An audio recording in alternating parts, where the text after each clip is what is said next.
I'm Adam Giragotian. I'm here with Krystyna Johnson and Kadiatu Fofana. We are Bachelor's of Science in Nursing students at Florida State College of Jacksonville. We are in a community health assessment class, and we have prepared a windshield assessment for the zip code 32211.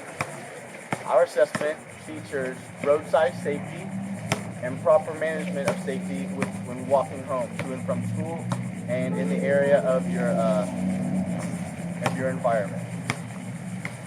For my part of the presentation, I'm going to introduce social and community aspects of roadside safety. I want to talk about when you're walking to and from school or even from a friend's house. We always want you guys to walk in groups.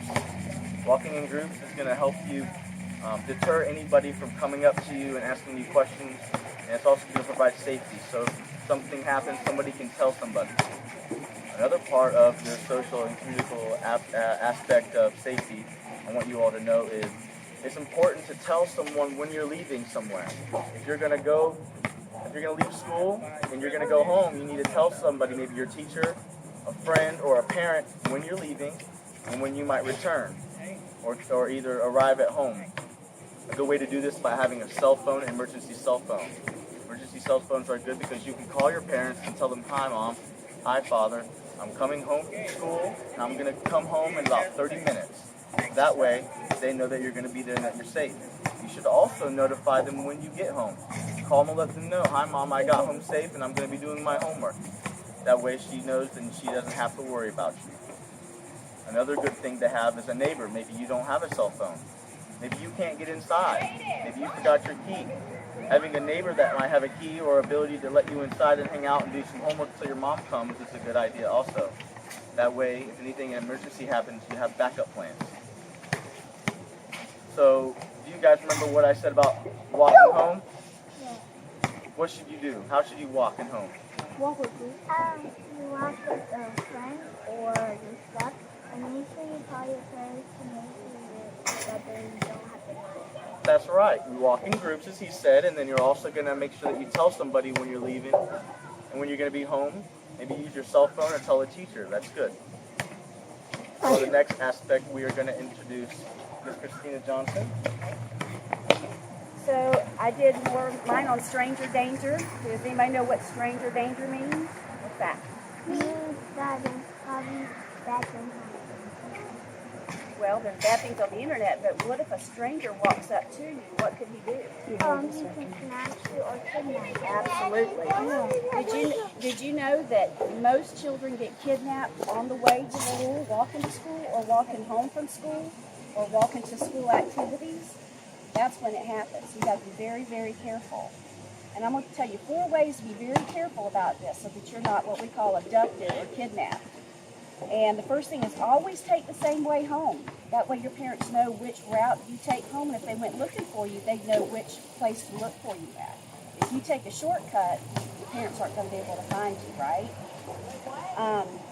If a stranger approaches you and you're not comfortable with this person, you don't know this person, do not go with them. If this person offers you candy or offers you to come over here and see their puppy, or my puppy's hurt, or do you want to give my puppy a treat, you don't do that. You say no, and you turn around and run the other way.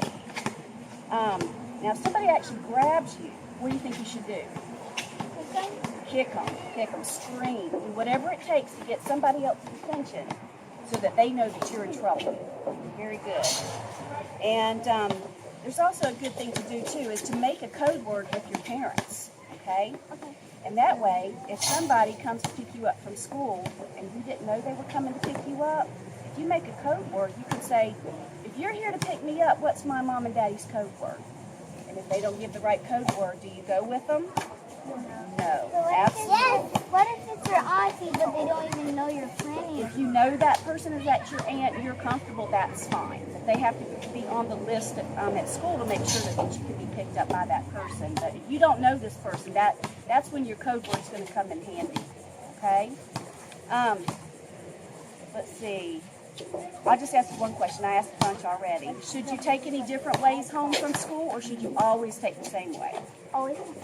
Very good. Y'all did very good. Because most different ways Are bad. they could be bad. Could be bad because you might not be familiar with them too. You think that might take you home, but but they don't, and it would not be. You get lost and your parents are going to worry. Yeah. So, Kadiatu's going to talk to us about some road safety. All right. My name is Kadiatu, and I'm going to be talking about roadside safety with you guys. How many of you here walk from home to school every day or walk back to home? All of you guys? Okay. Now, when you walk into school, I know sometimes most of us parents, we do walk. We don't have, like our schedule doesn't allow us to walk our children to school back and forth. But, like if you have an older child that's going to be walking with the younger children to school, it's very important that you guys pay attention, where you're going to. And make sure that you're not going to be walking into traffic. You have to stop on the roadside and make sure you look both sides before you cross. You have to make sure that it is safe for you to cross. And for the most part, most of you have siblings that you walk to and from school. You not just have to look out for yourself. You have to also look out for your sibling too, your brother or your sister. You have to watch them and make sure that you all are crossing the street safely so you don't get hit by a car. How many of you here know the road signs? Okay. You know that when you see a red light, you're supposed to stop, right? And you know that a green light means it's go for the cars. So you want to make sure that you look at your road signs. And they have road signs that would demonstrate the hand that says, you need to stop. So you have to be familiar with those things before you cross the street. Because sometimes people lose their life when they, cross the road and get hit by a car. And just make sure you're not being distracted crossing the road, okay? Like trying to use a cell phone on the way or playing with a toy.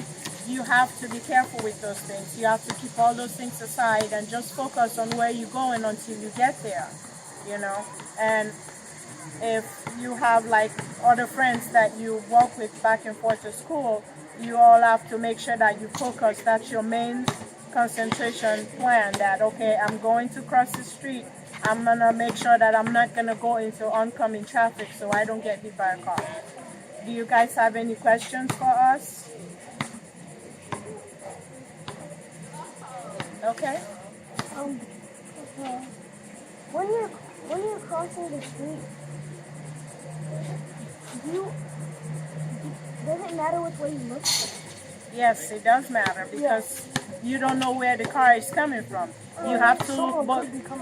You have to look both ways. You have to look both on your right and you have to look on your left, because you want to make sure that the car is from a distance, far away from you before you cross. And sometimes they do have school guards that are there helping children to make sure that you guys cross the road safely.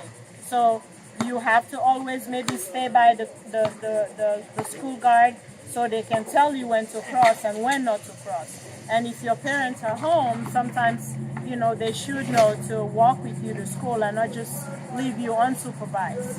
And for the most part, parents are not able to walk with you. But if you have an older brother that's old enough to walk with you, you guys, that's where you have to pay attention, because you don't, want to get injured on the way. Yes. Why is it really important to make sure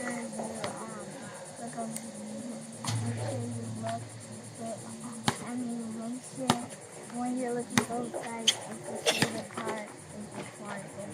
Because you don't want to get hurt.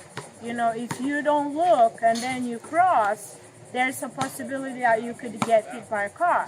And when you get hit by a car, sometimes you could suffer serious injury or might even die.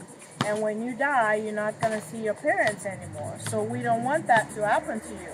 So that's why we want you to be very careful and look each, right and left, and make sure there is no oncoming traffic or there is no car coming before you cross the road.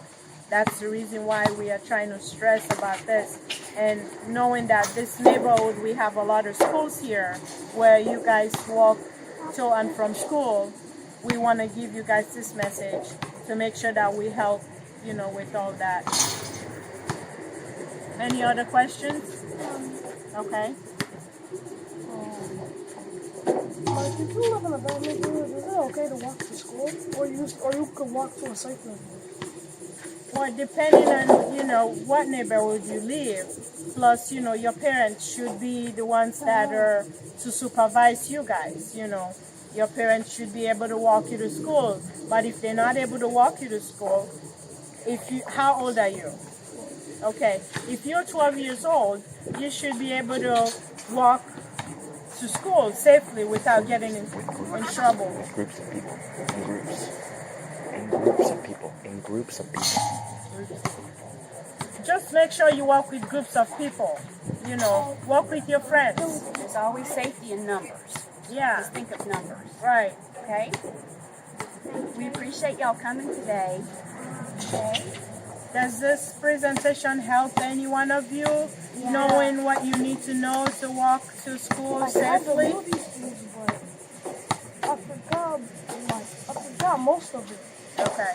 Doesn't Like, I hurt to haven't hear it studied again. these, I haven't heard these. Okay, well, good. I'm glad that you guys are able to learn something from this presentation. Yeah. Anybody have any other questions? All right.